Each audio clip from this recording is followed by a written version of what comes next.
शिव से लय साध ले तो मन बन जाएगा शिवालय। शिव उपासना के लिए विशेष माना गया है, लेकिन श्रावण मास के सोमवार का आध्यात्मिक महत्व और भी बढ़ जाता है। वास्तव में जीवन का प्रत्येक दिन, प्रत्येक क्षण और हमारी हर श्वास ईश्वर की अनमोल देन है। इस अमूल्य जीवन को सार्थक बनाना या व्यर्थ करना हमारी सोच, समझ, शिक्षा और संस्कारों पर निर्भर करता है। जैसे मानव जीवन को दुर्लभ कहा गया है, वैसे ही हमारे पास उपलब्ध प्रत्येक वस्तु भी ईश्वर की अमानत है। सोमवार का दिन भगवान शिव के अनेक दिव्य कार्यों की स्मृति का प्रतीक है।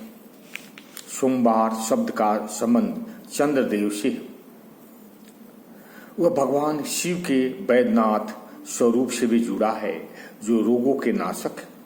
साथ ही यह अमरनाथ महादेव की इस अमर कथा की भी याद दिलाता है, जिसमें वह देवी पार्वती को ज्ञान रूपी अमृत प्रदान करते हैं।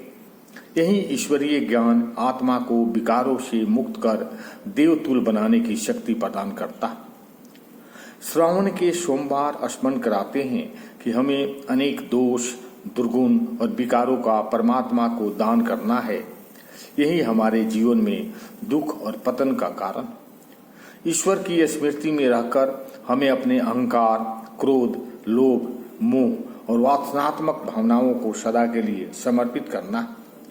यही आध्यात्मिक शुद्धिकरण का मार्ग है, जिससे हम देहाभिमान और सांसारिक मोह के ऊपर उठ सकते हैं। उपलब्धियों का गर्व ही समस्त विकारों और वैष्णव की जड़ है।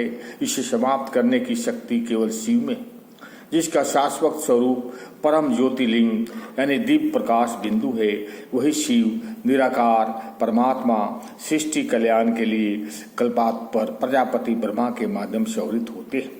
वो आत्माओं को ईश्वरीय ज्ञान और सजग राजयोग की शिक्षा के माध्यम से नई, सुखद और पवित्र सतयुगी दुनिया का मार्ग दिखाते। राजयोग और आत्मचिंतन का नियम अभ्यास हमें परमात्मा शिव से जोड़ता है, जिससे हम उनके दिव्य गुणों, शांति, पवित्रता, करुणा, तप, त्याग और सत्य को अपने जीवन में उतारते हैं।